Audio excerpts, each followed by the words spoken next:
Hello everybody. So today I will talk about calculus. The topic today is about limit. So now I will show you how to answer. If I put number 4 gone here and here, so we got about 0 over 0.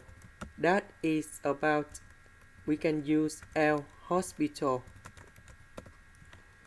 So we need to do first the derivative on numerator and denominator.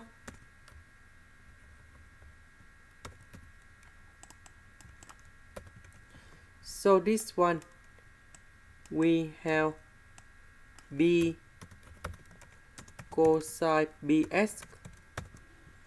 This one we have 4b cosine 4bx. And now I will put number 4 gone here and here.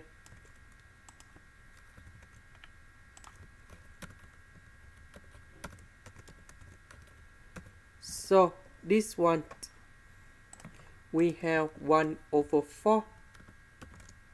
And this is the final answer. This is the end. Thank you for watching.